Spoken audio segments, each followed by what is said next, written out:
warahmatullahi wabarakatuh.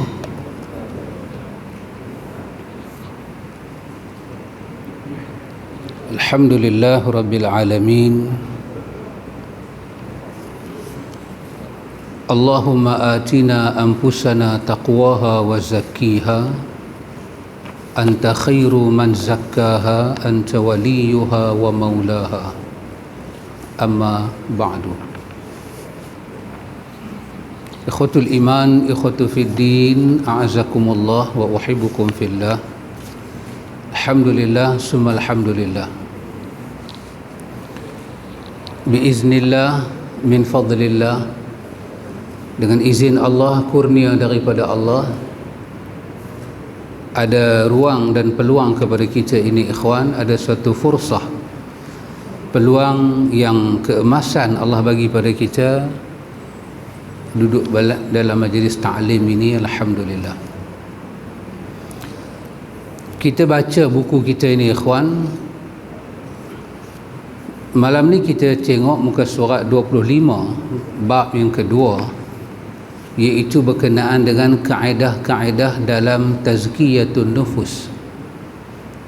Apakah kaedah yang kita pakai dalam tazkiyatun nufus, ataupun dalam bahasa lain kita kata manhaj. Manhaj ini penting ikhwan. Ini Allah Ta'ala sebut di dalam surah Al-Ma'idah, bahawa setiap Nabi itu Allah beri kepada mereka manhaj dan syariat, iaitu undang-undang, peraturan dan manhaj. Bagaimana nak faham undang-undang itu? Bahasa hari ini kata method, cara manhaj itu. Kita nak faham macam mana. Daripada manhaj, kita nak tahu ilmu yang kita dapat itu benar ataupun salah, kita lihat pada manhaj. Kerana itu para ulama kita menyatakan manhaj talaqi ataupun manhaj ta'lim adalah sebesar-besar urusan sebelum kita pergi belajar isi ilmu itu. Jadi guru dia mesti menjelaskan manhaj dia dalam ilmu sebelum dia menjelaskan isi ilmu. Manhaj apa dia pakai? Ini dalam nak menyampaikan ilmu berkaitan dengan tazkiyatun nufus, penyucian hati. Manhaj apa kita pakai? Kita nak pakai apa? Manhaj apa awak nak pakai? Dia tak boleh kata itu manhaj terserah pada saya lah, ikut angin saya. Tak boleh. Nanti angin ni tak sama ikhwan, main tujuh mampu kita. Tak boleh. Kenapa ilmu dalam Islam ini dia sama? Kerana manhaj dia sama. Betul manhaj, betul ilmu. Salah manhaj, salah ilmu. Jadi kita tak boleh faham kenapa ilmu itu disampaikan dengan satu keadaan tak dapat dipaham, kerana dia tidak ada manhaj yang betul. Maka sekarang kita tengok dalam tazkiyatun nufus ini, ataupun dipanggil juga dengan adabun nufus, peradaban jiwa ini, apa manhaj dia?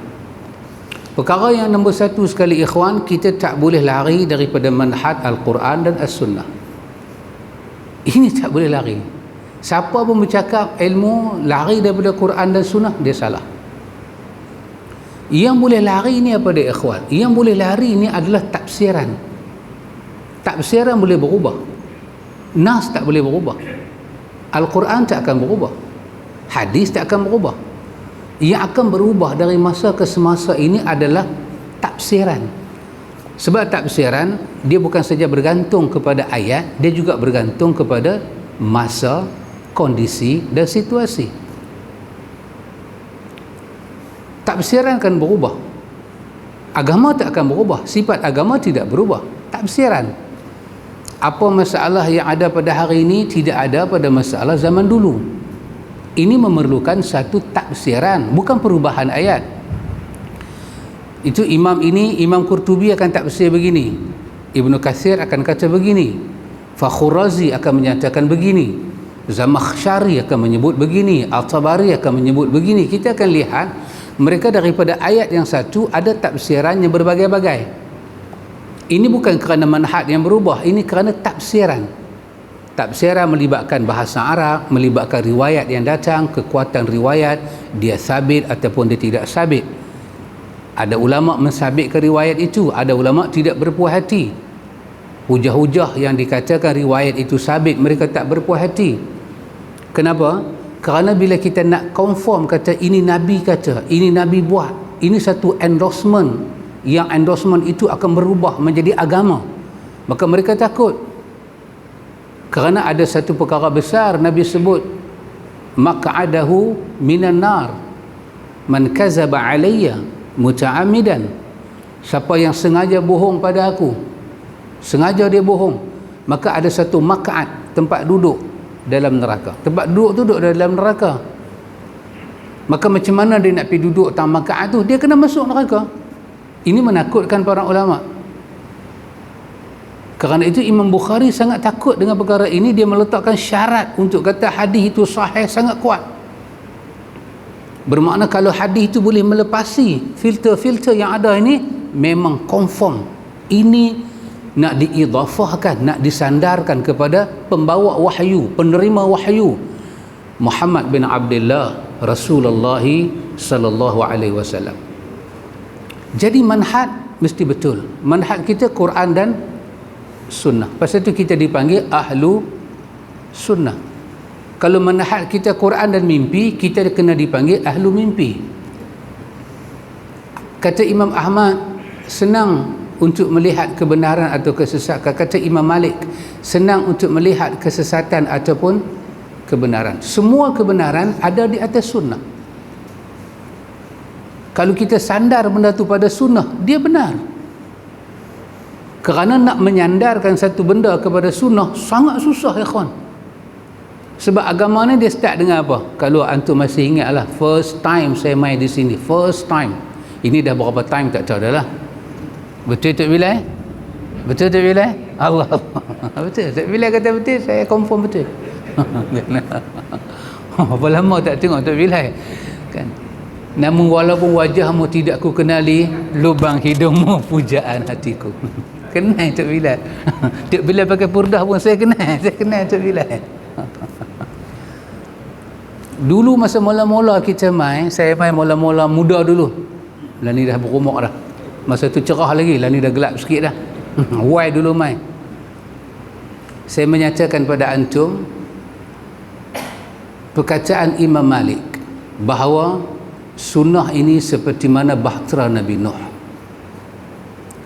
Kehidupan ini, fitnah dia, gelombang dia seperti bah, ayak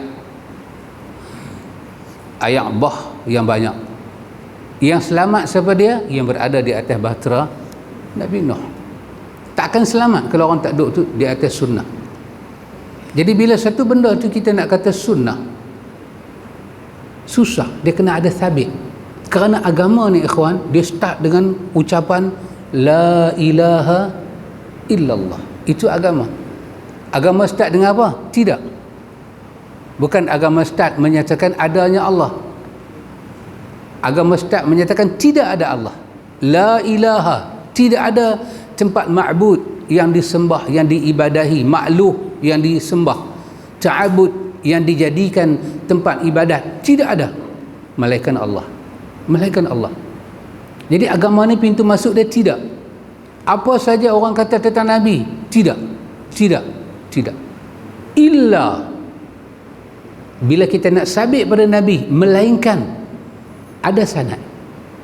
Sanad tu maksud dia apa? Bukti yang kukuh, hujah yang kukuh.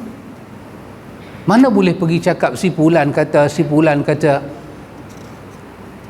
kita buat mesyuarat, kita tengok muka bendahari, kita kata pada bendahari, kami mendapat maklumat bahawa tuan menyeleweng duit. Bendahari mana tak terkejut tuan? Maka sila bentangkan. Bendahari tanya, daripada mana maklumat tu tuan dapat? Sebab ni nak sabit kesalahan. Semalam saya mimpi jumpa satu orang tua. Orang tua tu pakai jubah, janggut. Mustahil orang tua tu bohong sebab dia ada janggut. Dia pakai serban, dia ada tongkat. Dia kata bendahari kita main duit. Bagaimana itu kita nak pegang, nak sandarkan kepada wakil, realiti hidup. Mesti benar benda itu, nak sabit kata Nabi kata. Dia start dengan tidak. Maka matan hadis bermakna teks ucapan Nabi. Sanad hadis bermakna pembuktian menyatakan bahawa matan perkataan itu sememangnya datang daripada Nabi. Maka dia mesti benda itu benda hidup. Mana bukti dia? Maka pada surah Al-Baqarah ayat 111 Allah kata, qul hatu burhanakum in kuntum sadiqin. Hatu burhan, bawa datang burhan, hujah, evidence, bukti yang kamu ada sekiranya dakwaan kamu itu benar. Ini Tuhan kata kat siapa ni? Dekat Yahudi. Bila Yahudi kata tidak masuk syurga melainkan Yahudi, Nasara kata tak masuk syurga melainkan Nasara, Allah kata tilka amaniyuhum.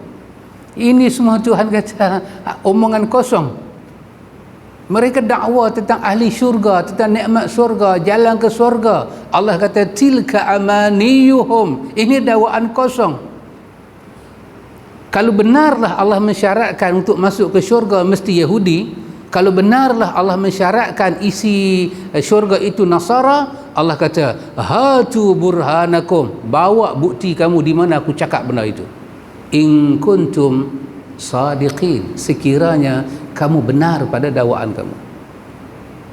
Maka kemudiannya Allah menyatakan, ini yang aku cakap, ini yang aku cakap.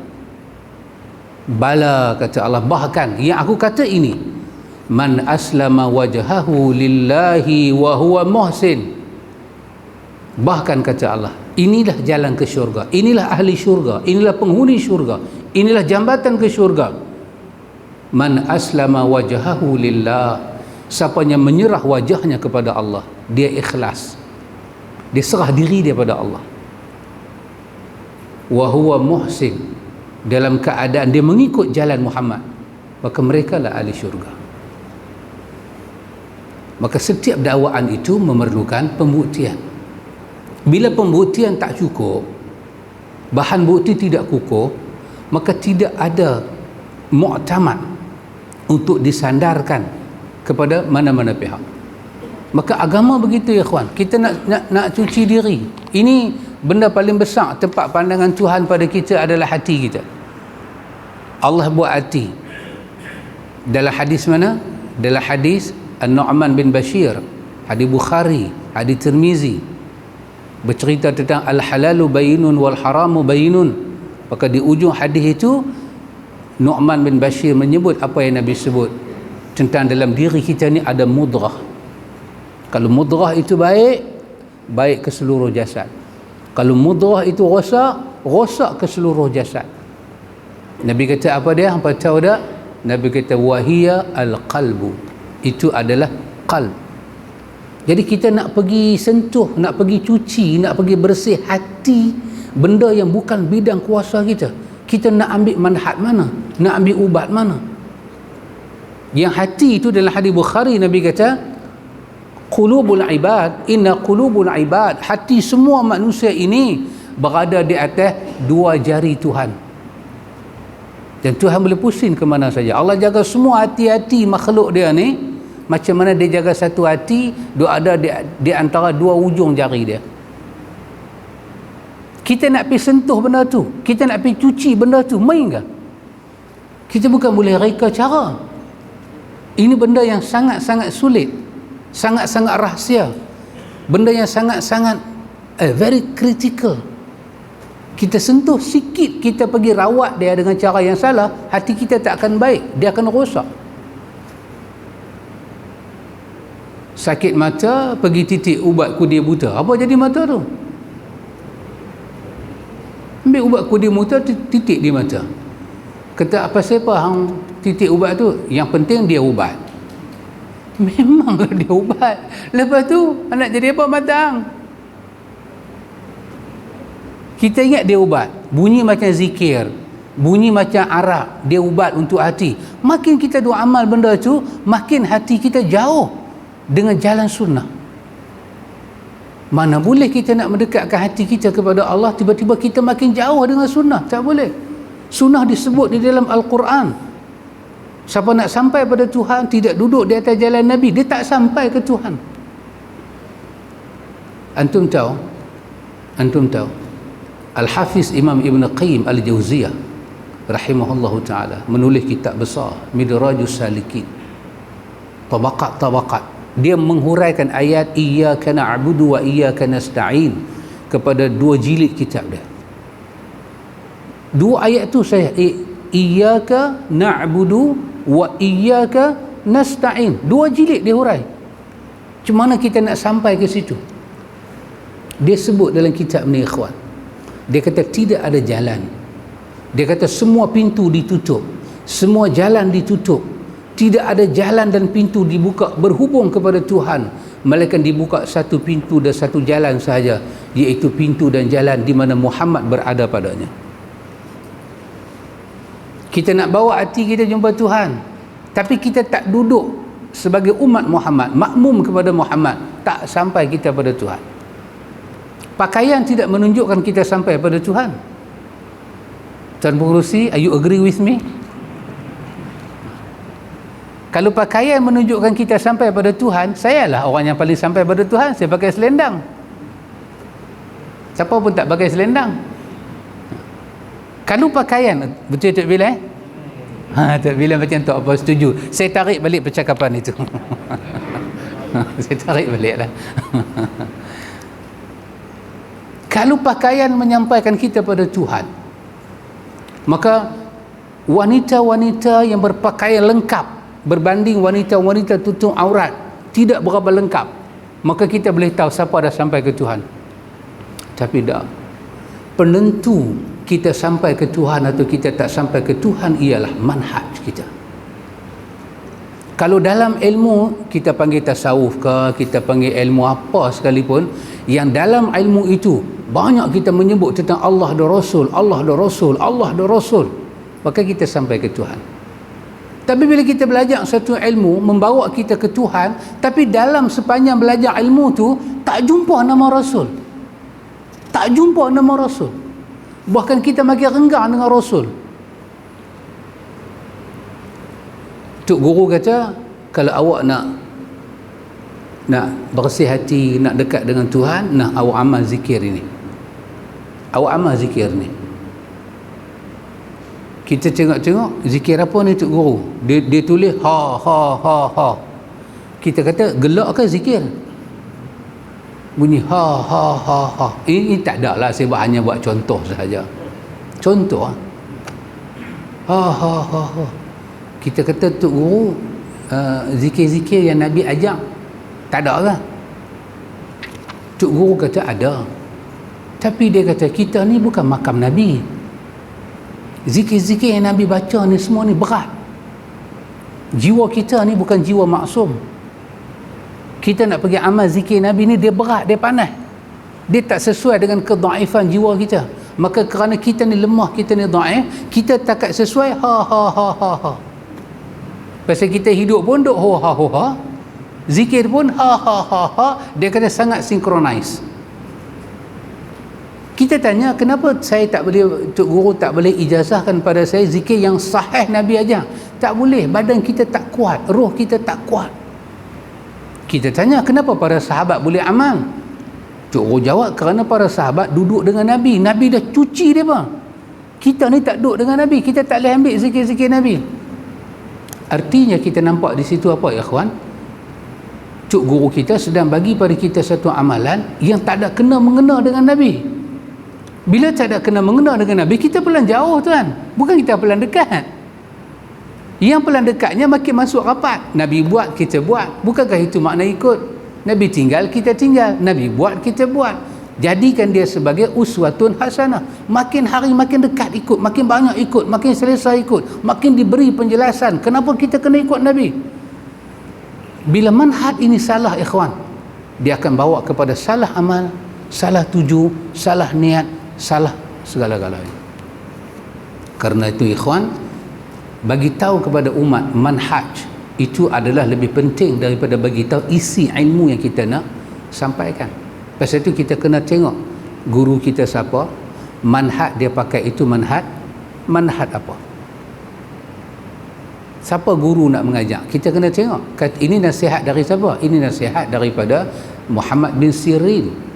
Imam Muslim letak dalam muqaddimah Sahih Muslim. Kata Muhammad bin Sirin, inna hadzal ilma dinun fanzuru amman ta'khuzuna dinakum. Dia kata sesungguhnya ilmu yang kamu duk belajar tu, dia akan membentuk agama. Maka fanzuru, kamu kena tengok, kena renung, kena buat siasatan. Amman ta'khuzuna dinakum, dari siapa kamu ambil agama kamu, ambil ilmu itu. Kalau orang yang kamu ambil itu adalah orang yang ada manhaj sunnah, manhaj Quran, manhaj Rabbani, dia ada manhaj Rasul, manhaj Nabawi, ambil daripada dia. Kerana sepanjang kita belajar manhaj sunnah ni ikhwan, dia tidak ada kesamaran, semuanya didedahkan. Saya fikirlah ikhwan, saya fikirlah maybe right, maybe wrong. Betul Tuan Haji Arsyad? Kan? Maybe right, maybe wrong. Tuk Bilal? Betul, dia kata jalan-jalan kan?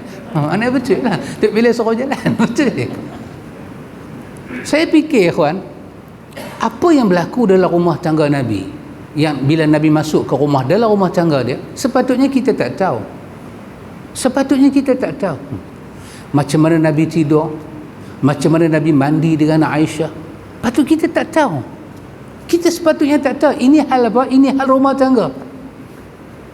Tetapi kerana apa yang berlegar di sekitar hidup Nabi itu, dia adalah sunnah perjalanan hidup Nabi yang akan menjadi pedoman kepada umat, kesemuanya Allah dedahkan. Semuanya Tuhan dedah. Nabi kencing duduk masa bila, Nabi kencing berdiri masa bila, kita tahu. Nabi pergi buang qada hajat, Nabi guna apa? Nabi guna ayak kah? Nabi guna selain daripada ayak batu kah sebagai istinja? Kita tahu, patut kita tak tahu ya kawan. Sepatutnya benda-benda lagu tu tak perlu tahu. Nak perlu tahu apa ini hal dalam tanda. Tapi sampai pada kita, patut-patut ini mazi, ini wadi, ini mani, ini kencing. Patut-patut kita tahu ke benda ini? Tak patut kita tahu. Betul Tuan Pengerusi? Cara duduk tu, very smart man. Cara duduk tu memang pengerusi lah. Mana ada orang lain duduk lagu tu? Tok Bilal duduk lagu ni, cara Tok Bilal. Pengerusi duduk, dia tengok mamak ni ranjau ke tak ranjau. Pengerusi kena cerdik pada orang lain. Tetapi kesemuanya kita tahu. Semuanya kita tahu. Kenapa Aisyah nak bagi tahu pada kita? Dia kata, aku keluar daripada rumah, aku tengok di kain Nabi ada mani dia, dah kering. Kemudian aku korek-korek dengan jari aku. Kenapa? Kenapa nak bagi tahu benda tu? Ini semua hal-hal tak patut kita tahu. Tetapi kerana apa yang berkaitan dengan Muhammad huwa Rasulullah, wa ma arsalnaka illa rahmatan lil alamin. Allah utuskan Muhammad itu rahmat bagi alam, untuk pimpin umat, untuk pimpin manusia dan jin. Diberi hukum taklif, hukum bebanan, hukum tanggungjawab kepada jin dan manusia. Dijadikan jin dan manusia malaikat untuk beribadat pada Allah. Maka bagaimana nak ibadat pada Allah? Allah hantar Rasul dia. Allah tak mendiamkan diri. Dan semuanya Rasul dia buat, kesemuanya Tuhan paparkan. Bahkan sampai pada peringkat yang mana orang nak bohong pada Rasul dia, Tuhan dedahkan pembohongan itu.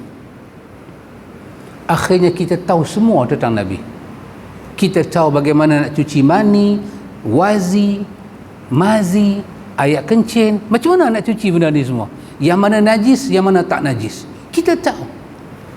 Hatta budak kecil, kalau dia kencing, ini budak wanita, ini budak laki-laki, kita tahu macam mana nak cuci dia. Patut hal kencing-kencing ni pakai otak sendirilah cuci. Awak kita tak tahu kah? Cuci sampai hilang bau. Selagi duk bau hancin tu kita cuci lagi. Tapi dah, agama buka bab taharah. Bab taharah. Bukan Nabi fikir, Allah susun bab itu. Ini nama dia manhaj ikhwan, manhaj Rabbani. Satu metod yang kita kena pegang untuk bawa diri kita di atas al-haq. Siapa yang tak duduk di atas metod Rasul ini, dia tidak akan sampai kepada al-haq. Rugilah ikhwan. Tak rugi ke puluh tahun kita duduk dalam dunia ni, daripada rambut kita hitam sampai putih? Maknanya lama kita duduk. Daripada kita muda sampai tua, daripada kita sihat, gagah perkasa sampai tak larat. Tiba-tiba kita mati. Bawa dalam keranda kita semua amalan kita. Bila dibentang di hadapan Tuhan, diletak Muhammad, diletak kita. Setiap Nabi setiap umat akan diletakkan utusan Tuhan pada mereka. Apa saja mereka buat, Tuhan tanya kepada Nuh, Nuh, itukah yang kau ajar pada umat? Tanya pada Ibrahim, itukah yang kau ajar pada umat? Kalau Nabi ni semua bagi endorsement, umat tu selamat atas amalan mereka. Kalau Nabi tu kata, dah, kami tak tahu. Macam Allah cerita ujung akhir daripada surah Al-Ma'idah, Allah akan panggil Isa dan Allah akan tanya kepada Isa tentang amalan orang-orang Kristian yang mereka menyatakan Isa dan ibu Isa sebagai Tuhan.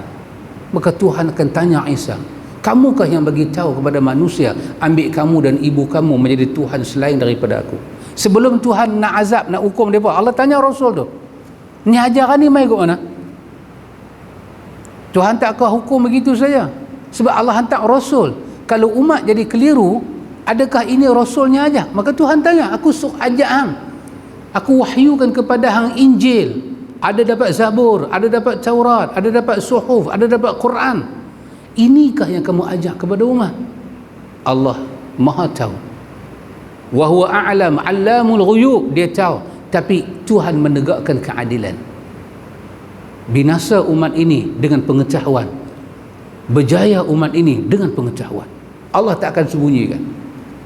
Maka semuanya akan ditanya sampai kita giliran umat Muhammad. Inikah jalan engkau Muhammad? 23 tahun jadi Nabi, bukan 2 hari, bukan 3 hari. Kalau nak ajak salat aja cukup jadi Nabi sebulan, lepas tu tamat. 23 tahun nak ajak hidup.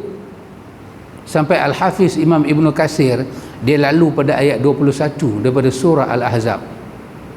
Ayat laqad kana lakum fi rasulillahi uswatun hasanah. Al-Hafiz Imam Ibn Katsir kata, berdasarkan ayat ini kita kena mencontohi Nabi sampai kepada kesabaran dia menunggu bantuan Tuhan. Bukan semayang saja, puasa saja, sabar Nabi mengharapkan Tuhan. Macam mana Nabi sabar? Kena tiru dia. Tak, kalau Tuhan tak akan bagi pahala atas kesabaran itu. Bila wanita itu dinasihat oleh Nabi atas kubur kan, kata janganlah duk menangis sangat kau, oi, anak mati. Dia pun tak beralih sampai cakap, dia kata tak kenal kat hang. Nabi biasa, Nabi tak akan layan orang marah, orang bodoh, Nabi tak akan layan. Nabi pergi, sahabat pergi kata, kau kata kat siapa tu? Huwa Rasulullah. Terkejut dia, lari dia pergi ke rumah Nabi, minta maaf kat Nabi. Dia baru tengok first time rumah Nabi, tak ada penjaga, begitu begini. Sampai Nabi kata kat dia, sesungguhnya sabar itu pada pukulan yang pertama. Nabi ajak kita sabar macam mana dan masa bila dikatakan sabar.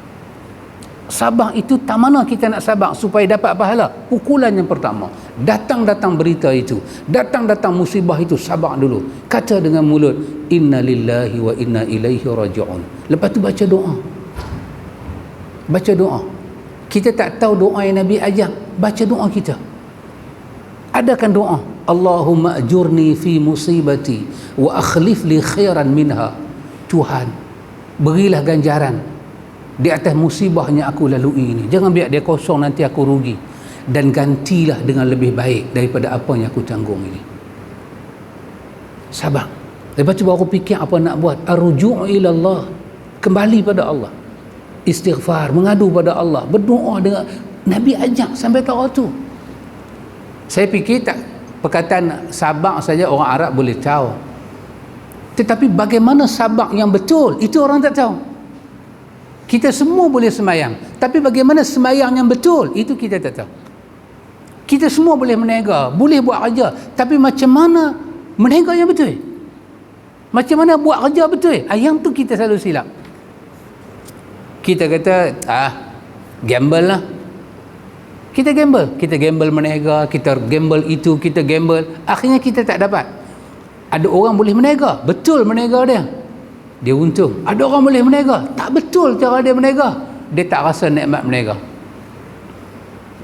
Last sekali tak dapat nikmat berniaga, nak bagi nikmat juga macam mana? Cari bomo. Buat apa? Buat pelari. Buka kedai dia, tutup kedai orang. Lama-lama dia buat, tersilap. Hari tu tersilap habaq ke bomo. Dia kata, bomo tutup kedai saya, buka kedai orang. Tutup pula kedai dia. Subhanallah, ikhwan. Ya ikhwan, itu nama kata ilmu. Bila ada manhaj, kita boleh periksa ikhwan, hari demi hari kita dekat ke kita jauh dengan Tuhan, kita boleh periksa. Kita ada petanda itu. Ulama kita kata apa ikhwan? Ulama kita kata, kita duk belajar ni, cuba cek kat diri kita. Cuba cek pada diri kita 10 benda ni. Ini dahsyat ikhwan. Ini dahsyat. Cuba kita cek.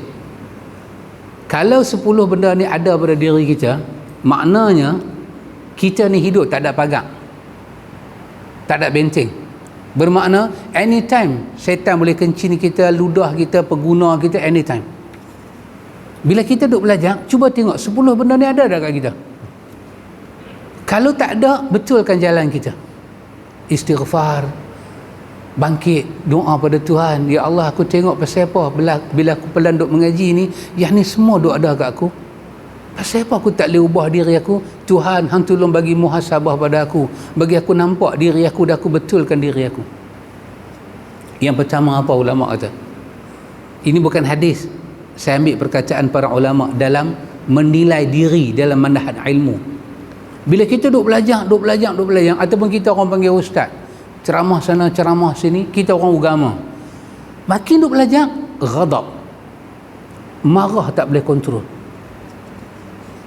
Itu menunjukkan ada masalah kita dengan ilmu. Sebab dalam hadis Nabi kata la taghdab, kontrol marah, jaga marah. Dan Nabi ajak kontrol dan jaga marah tu macam mana? Bukan Nabi kata abang lagu tu saja, Nabi lepas diri dah, Nabi ajak. Kita mengajak, kita jadi ustaz marah. Orang tanya ustaz macam mana sikit? Ustaz, saya rasa ustaz cakap tu macam tak kena. Hang siapa? Aku siapa? Tak percaya kat saya kah? Hayat main lagu tu. Lepas tu telinga mula duk capang dah. Saya mengajak ni ingat senang kah? Saya nak main mengajak ni, saya kena duduk depan kitab daripada waktu duha sampai waktu asar, tahu kah? Tiba-tiba senang apa kata saya mengajak. Tak perlu marah pun. Tak perlu marah pun. Sebab ada riwayat. Itu bukan marah, itu contoh. Bukan marah, contoh. Boleh Tok Bilal? Alhamdulillah. Ya. Bila marah kita tak boleh kontrol, ulama kata muhasabah diri. Satu. Yang kedua apa dia ikhwan? Kita belajar syahwat. Apa dia? Keinginan hidup kita tak boleh kontrol. Keinginan hidup. Syahwat bermakna apa dia? Iradatun nafsi, kemahuan hidup. Kita tak boleh kontrol kemahuan kita. Bila kemahuan kita main, semua kita ikut. Kita tak boleh kontrol dia. Hati-hati. Baik kita laki-laki, baik kita perempuan. Kita tak boleh faham diri kita Tuhan letak di mana. Rezeki kita, kerja kita, pendapatan kita, rumah kita, pendidikan kita, di mana nilai kita. Kita tak boleh nampak. Bila syahwat kita, kemahuan kita dalam hidup itu melonjak, kita sampai lupa diri. Bila hajat kita tak tercapai, kita mula jadi angry. Angry apa Tok Bilal? Angry bird. Ya. Kita jadi angry, kita jadi marah. Bermakna ilmu tidak boleh mengubah kita. Yang ketiga apa dia? Ulama kata al-hasadu. Belajar sifat dengki tak boleh buat. Bermakna ilmu tu jadi apa? Ini saya katalah, dia jadi seperti ayak dituang di daun keladi. Dia bergolek jadi berbola, dia jatuh. Dia tak basah daun keladi. Hati kita tak basah. Al-hasad. Dahsyat ikhwan. Satu perkara yang sangat menakutkan hasad. Hasad kerana hasad orang mengumpat. Kerana hasad orang namimah. Kerana hasad orang fitnah, kerana hasad orang jumpa sihir. Quran kata wa min syarri hasidin idza hasad. Akhirnya inilah hasad dengki. Dia nikmat orang tu tak mai kat dia pun tak apa, janji kawan tu tak ada nikmat. Kalau nikmat pergi ke kawan tu, dia minta nikmat tu U-turn mai kat dia, okey lah. Tapi orang hasad ni dia pelik, biar dia tak dapat nikmat, jangan kawan tu dapat nikmat. Bila kita duk belajar, ini ada dalam diri kita. Kebencian kita membawa pada hasad, kita tak boleh kontrol. Bermakna ada masalah kita dengan ilmu. Yang keempat apa dia? Yang keempat at-tama'u. Kita kata tamak. Tamak ni apa dia ikhwan? Kita hidup hilang kepuasan. Kita tak pernah puas, terutama dalam bentuk nikmat. Itu dipanggil tamak. Tak boleh. Banyak mana Tuhan bagi pun dia tak ada. Dia mau orang di bawah dia. Jadi tamak, jadi rakus. Kita duk belajar. Agama yang kita belajar itu, penyucian diri itu tak boleh menyuci kita. Tak boleh cuci sifat tamak. Kita tak boleh jadi zuhud, tak boleh jadi qanaah. Kita tak reti nak bersedekah. Kita sedekah sikit, kita nampak banyak. Sedekah sekupang, nampak segunung. Masalah ikhwan. Apa lagi ulama kata? Masalah syiba'. Apa dia? Kenyang. Sentiasa kenyang. Tak reti lapar. Kita hidup tak reti lapar. Kenyang. Kita tak reti puasa sunat, kita tak reti puasa hari putih, kita tak ada puasa lah Ramadan ke puasa lain, jangan cakap. Tu pun mujuk banyak. Ya subhanallah. Kita tak reti hidup dalam keadaan perut kosong. Masalah ikhwan. Kadang-kadang ini juga masalah ustaz-ustaz, bila kita pergi tempat-tempat dia tak sedia makan, tak ada apa ke? Tak ada apa. Tak ada apa lah. Dia buat setengah. Tanya lagi. Sini tak ada apa no. Lepas tu semua ustaz-ustaz nak cari perut lurus ni tak ada. Semua perut atas pada dada. Nak cari macam Tuan Haji Arsyad ni tak ada. Semua. Jangan duk tengok saya lagu tu. Saya memang keturunan lagu tu. Kata para ulama, kita belajar. Yang keenam apa dia? Hubut tazayyun. Kita tak boleh handle hubut tazayyun. Ni semua ikhwan, penyakit tu ada dalam diri. Ilmu suruh kita angkat, buang penyakit tu. Tapi kita tak boleh buang dah. Kita duk belajar, kita tak boleh buang. Hubut tazayyun. Kita sangat mencintai perhiasan hidup. Beriah-iah. Ini semua hidup kita 24 jam ikhwan. Hubut tazayyun. Kalau kita pakai, saya laki-laki ni saya tak tahu sangat, tapi kalau perempuan saya tahu. Perempuan dia dah pakai cantik dah semua, dengan tudung, dengan comel, dengan beg pun dia dah pegang gantung elok. Dia lalu depan cermin, tudung tak iron. Agak-agak dia boleh keluar tak Tuan Haji Yusof? Boleh, saya kata dia tak akan keluar. Dia tak iron tudung tu, dia tak keluar. Jantan boleh keluar, kita boleh keluar. Kita tak pakai baju boleh keluar. Tak boleh keluar, ikut suka kita, pakai tola aja, pergi bagi itik makan. Last kali itik ambat kita sikit. Kita boleh berhias ni disuruh, ada nas daripada Quran dalam Al-A'raf. Allah suruh anak Adam pergi masjid ambil perhiasan, tetapi terlampau berhias. Dia tak mau cacat sikit pun. Akhirnya dia hubut tazayyun. Tak boleh. Tazayyun itu kalau tak ada, dia akan rasa kehilangan yang besar dalam hidup dia. Yang ketujuh apa dia ikhwan? Kita belajar al-ajalatu.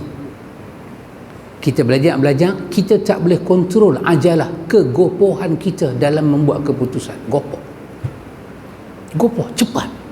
Kita cepat bertindak, cepat bagi komen, cepat berhujah, cepat hukum, cepat ajalah.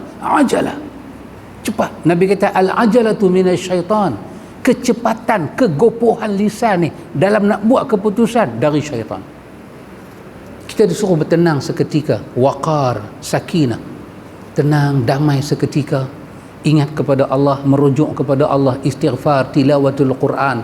Kita ada sebesar-besar doa dalam hadis Bukhari, ikhwan. Doa apa? Istikharah.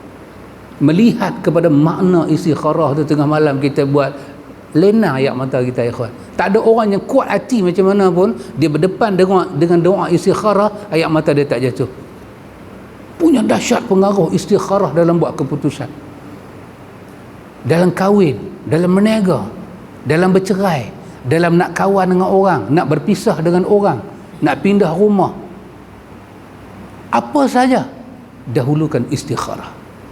Sangat dahsyat kekuatan istikharah itu. Dia tak akan menyesai orang yang bermesyuarat dan istikharah. Bila kita belajar, kita kena mampu kawal kita punya ajalah. Yang ke-8, bila kita belajar, kita tak boleh kawal masalah apa? Dirham dan dinar. Ketamakan kita, kemahuan kita pada duit ringgit. Kita disuruh ada duit, tapi bila tak ada duit, sampai nak gantung diri, sampai kita jadi frust. Tak ada duit sampai tak semayang, tak ada duit sampai putus adik-beradik. Pasal apa hang tak boleh mai rumah aku? Mana boleh mai rumah aku? Hang sikitnya sengkit ke? Apa pun hang tak ada, amai ke nak kikir rumah aku? Bila orang tu tak ada duit, kita pandang dia susah. Bila kawan tu tak ada duit, dia tak boleh hidup. Kita belajar, kita tak boleh kawal diri kita untuk benda ni, masalah. Kesembilan, apa ulama kata? Al-bukhlu, kedekut. Tak hidup masin. Tu nama dia pun, haji bakhil berlebih kedekut. Bila kawan tu panggil dia haji kedekut, dia marah. Dia kata, bukankah bunyi bakhil lebih mulia dari kedekut? Tak apa, walaupun makna sama, tapi mulia tu kena jaga. Bakhil ni bunyi Arab lah sikit. Kedekut sampai tak bagi, sampai tak hidup masin. Hangat tak hidup masin kan? Ikhwan, tak hidup mana ada masin, tapi dia buat macam garam, boleh bulan gulai. Dia punya tak bagi ke orang. Tak hidup pun dia tak bagi. Wah, tak ada siapa pun boleh pergi gadai taman pajak-pajak, tak boleh. Tapi dia buat tak hidung dia tu macam garam masin, boleh masak. Subhanallah. Yang akhir ni apa dia? Imam kita kata, yang akhir ni apa dia? Belajar. Kita belajar. Kita dalam duk dengar, kita tak boleh membajakan diri kita untuk terus belajar. Dan kita bila belajar, kita tak jumpa dia punya jalan. Kita tak boleh nak manhaj dia tu kita tak dapat sampai sudah. Bermakna kita tak dapat ilmu. 10 benda ni ulama kata jadikan muhasabah kita bila kita duk belajar. Dah masuk waktu ke Tok Bilal? 1 minit lagi, boleh? Tok Bilal nak minum ayak dulu ke? Nak batuk-batuk dulu ke? Tak apa, okey, dia kata sabar. Tok Bilal suruh saya sabar, saya duduk sabar ni. Duduk sabar, alhamdulillah. Nampak Tok Bilal ni ada ni? Tak ada ajalah Tok Bilal. Mana ilmu masuk. Insya-Allah, alhamdulillah ikhwan. Jadi ikhwan, ini di antara benda yang kita nak kena muhasabah diri kita. Pasal sebenarnya ikhwan, semua katalah kita main majlis ta'lim ni kita harap ada pahala. Pahala tu kita yang mau, bukan orang mau. Jadi kita tak perlu peduli orang, kita kena peduli diri kita. Berguna ke tak berguna pada diri kita. Boleh Cik Bilal? Laluan. Saya bagi laluan.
Allah.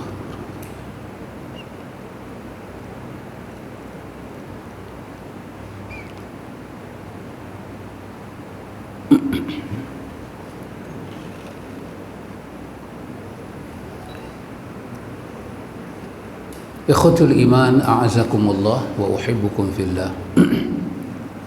Ikhwan, kita bersetuju ataupun saya kata kita cari persetujuan, sama ada kita bersetuju ataupun tidak, bahawa kita main mengaji ni, kita tanya kat diri kita lah, satu daripada jalan kebaikan. Kita setuju ke tak itu? Kita yang main ni, yang tak main kita tak tanyalah, kita yang main dan yang duk tonton ni semua ni, kita main mengaji ni, kita setuju tak ini satu daripada kebaikan? Sebab dia satu antara dua. Kalau dia tak jadi kebaikan, ima dia jadi benda lara, ima dia jadi benda jahat. Benda lara pun tak bagus, benda jahat lagi lah tak bagus. Jadi adakah kita hadir dalam majlis ta'lim? Ini termasuk daripada kebaikan yang kita bulat hati tanpa ragu, ini satu daripada kebajikan. Kita setuju. Ikhwan, saya nak sebut satu perkataan daripada anak didik Nabi, Abdullah bin Abbas. Ini saya ambil daripada Ibn Qayyim dalam kitab dia Ada' wa Dawa.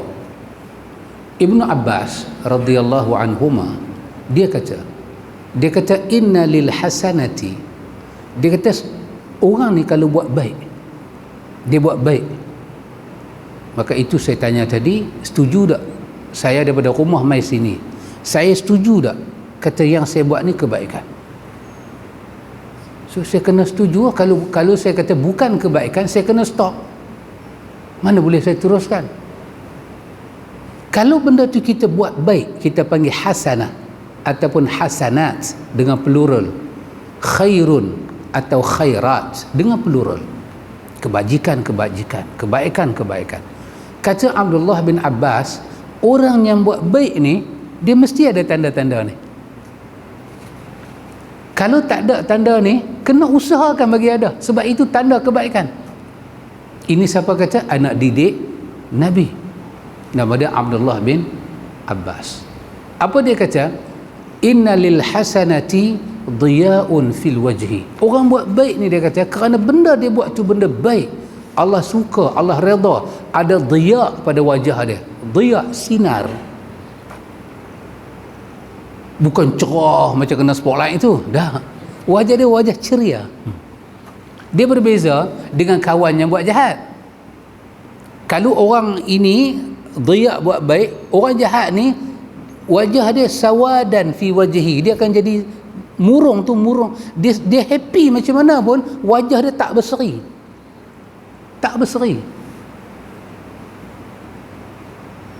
Macam mana kita kata hamba Allah ni, kita kata wajah dia taklah elok sangat, Tapi banding wajah dia yang tak elok tu dengan kawan tak semayang, tak puasa, segak, putih, seri lagi wajah dia ada nur. Ada nur. Walaupun dia hitam, tapi Cuk Bilal, kenapa tengok saya begitu? Dia ada cahaya, ada seri. Itu tanda apa? Tanda kata kita memang atas kebajikan. Sebab kebajikan itu dhiya, dia memberi sinar pada roh kita, dia pancar atas muka kita. Satu. Kata kedua, kata Abdullah bin Mas'ud, wa nuran fil qalbi, ada nur dalam hati, ada semangat yang tak akan patah dan padam untuk buat kebaikan. Kita buat kebaikan hari ni kena tipu dengan orang, kita buat kebajikan hari ni kawan tu pelemah kita, hati kita ada nur. Bukan kerana satu orang tipu kita mematikan semangat kita nak buat baik, tak pernah. Itu tanda kebaikan kita hidup, ikhwan. Ada nur hidup hati kita. Nur ni merujuk kepada apa? Cahaya dalam gelap yang nampak langkah-langkah seterusnya. Malam kan gelap, tiba-tiba datang cahaya bulan, dia panggil nur. Dia bagi cahaya yang tak menyakitkan kita, sampai kita nampak. Orang dalam gelap dibuka cahaya, terang dia nampak. Banyak orang buat kita patah hati, susah kita nak langkah, Allah bagi nur pada hati kita, langkah kita diteruskan tanpa rasa nak balas dendam apa pada orang. Yang ketiga, kata Abdullah bin Abbas, wasa'atan fi rizq, orang buat baik ni Allah Ta'ala akan luaskan rezeki dia, tak sempit dia. Tengoklah, kita bagi RM50 kat mak kita, kita bagi RM100 kat mak kita, kita bagi kat isteri kita duit, isteri bagi dekat suami duit, itu kebaikan. Bagi kat anak-anak, bagi adik-beradik kita yang susah, sa'atan, kita akan dapat keluasan rezeki. Tak pernah sempit hidup orang buat baik. Lepas itu bila nak sedekah, Nabi kata apa? Jangan takut harta kamu kurang, jangan takut, itu kebajikan, Allah ganti balik. Kata Abdullah bin Abbas apa? Kebajikan ni dahsyat, dia quwwatan fil badani, dia bagi kekuatan pada tubuh badan, dia bagi motivasi, kamu kuat, kamu sihat. Ada orang ikhwan dah sakit, tapi dengar orang azan ni bangkit papa. Bini kata tak sapilah abang, oi demam. Kata demam sikit aja, Allah bagi kuat kat dia. Macam Nabi kan, di ujung-ujung hidup Nabi sakit, jatuh pada kuda pula, tapi Nabi tak boleh berjalan dengan kaki, dipapah nak pi juga masjid. Quwwatan fil badani, Allah campak kekuatan yang luar biasa yang orang sihat tak dapat. Kuat badan dia untuk kebajikan. Lagi satu, kata Abdullah bin Abbas, wa mahabbatan fi qulubil khalqi, Allah bagi kat dia apa? Orang sayang kat dia. Allah campak mahabbah. Dia pergi tak mana pun dia boleh hidup. Dia ada mujamalah, lisannya mujamalah, dia senang tegur orang, dia senang bagi salam ke orang. Orang pun tengok ayat muka dia, orang rasa tak takut nak tegur dia. Assalamualaikum, tak kenal pun, orang nak kata kat dia Assalamualaikum, dia mudah kata, senang hidup dia. Kata Abdullah bin Abbas, bila kamu dalam kebaikan, kamu kena pastikan benda ni ada kat kamu. Ikhwan, bila kita mai majlis ilmu, kita kata dia kebaikan, kita kena pastikan kita mai dengan dhiyaun fil wajhi, kita ceria mengaji. Bila kata mengaji ni kita seronok, pasal apa? Kita mendapat sesuatu untuk dunia dan akhirat kita. Walaupun kita tak tulis dengan kertas ilmu ni, tapi kita tulis dengan pemikiran kita. Kita ada diary pemikiran, lebih kekal tulisan dia daripada ditulis dengan pen dan dakwah. Kita ingat, kerana ini adalah langkah-langkah kita nak pakai dalam hidup. Tapi bila orang tu buat jahat, kata Abdullah bin Abbas, apa Tuhan buat kat dia? Muka dia tak sedap, muka dia tak ada nur. Kita raplah, kita tengok dia bukan muka orang saleh, bukan muka orang saleh. Kita punya duk ingat muka orang soleh ni muka bercahaya, itu orang soleh dah. Macam tu bila ni orang soleh lah. Allahu Akbar, azan 5 waktu, besok di hari akhirat lehat panjang. Lihat panjang ni tanya apa? Handsome, smart, dan Allah nampak dia dulu. Semua orang nak kena hisap. Tuk Bilal ni, orang yang azan ni kita panggil muazzin lah, tapi dah panggil Tuk Bilal lah. Tapi Tuk Bilal yang betul tu tengah lek tu. Orang bagi Tuk Bilal. Esok Nabi kata apa? Bila dia azan, suara dia pergi mana?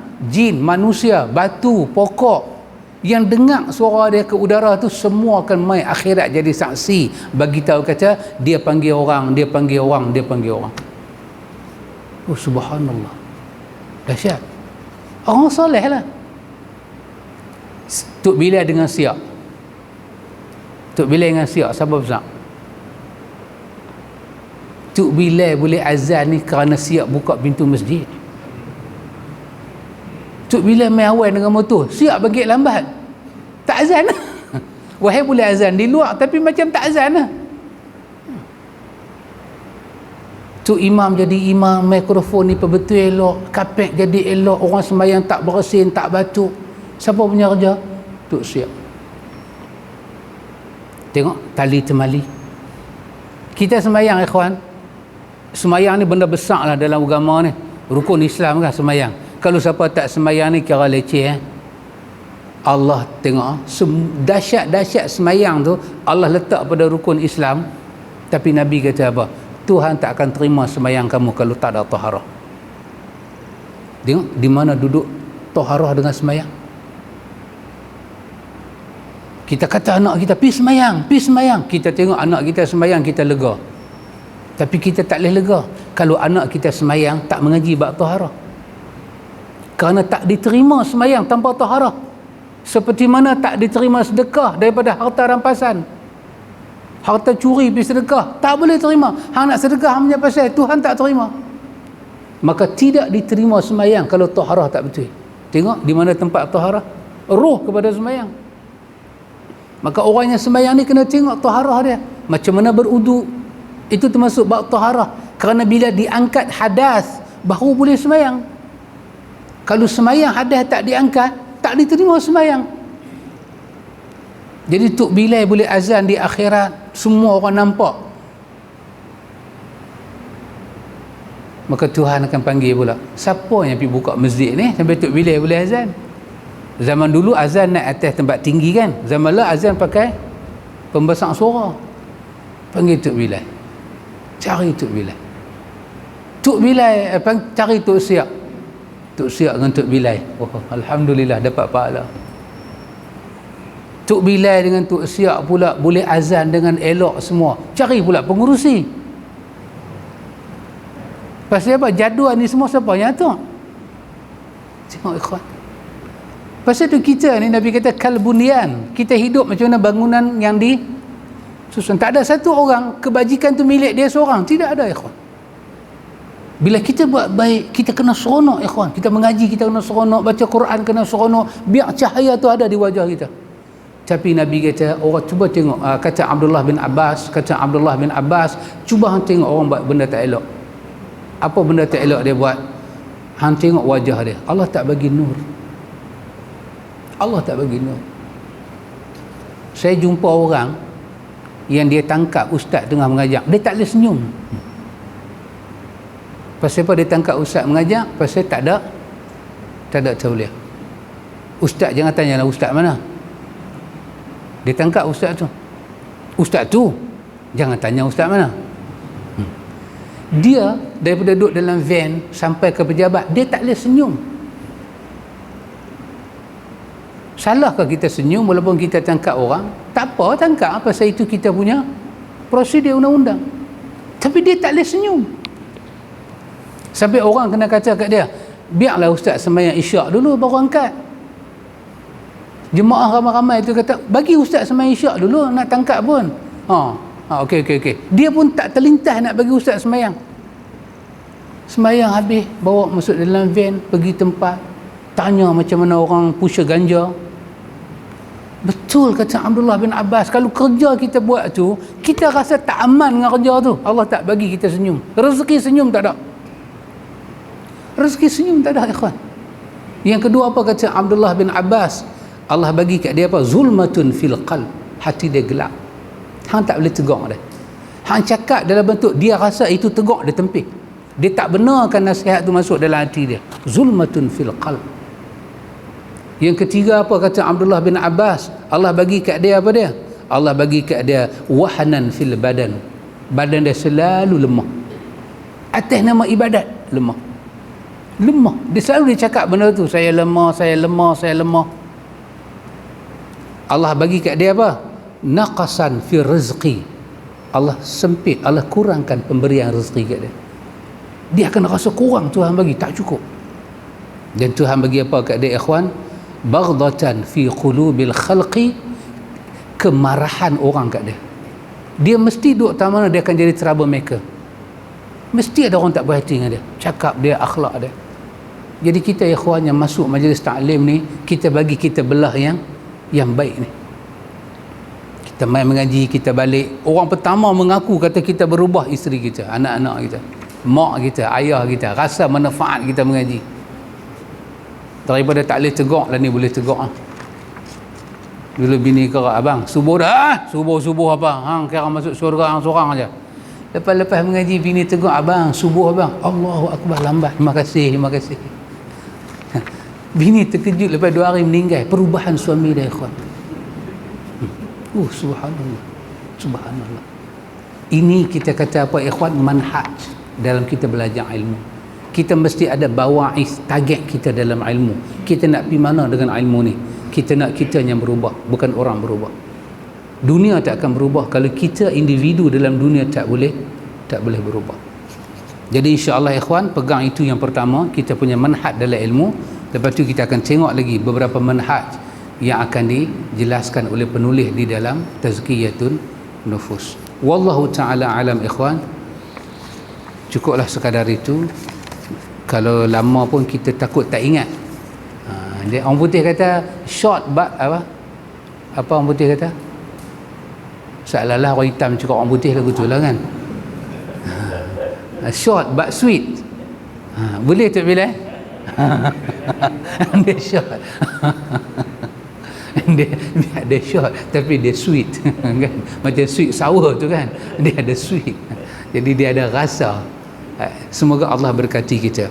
Wallahu ta'ala a'lam. Subhanakallahumma wa bihamdika asyhadu an la ilaha illa anta astaghfiruka wa atubu ilaih. Wassallallahu ala nabiyyina Muhammad walhamdulillahi rabbil alamin.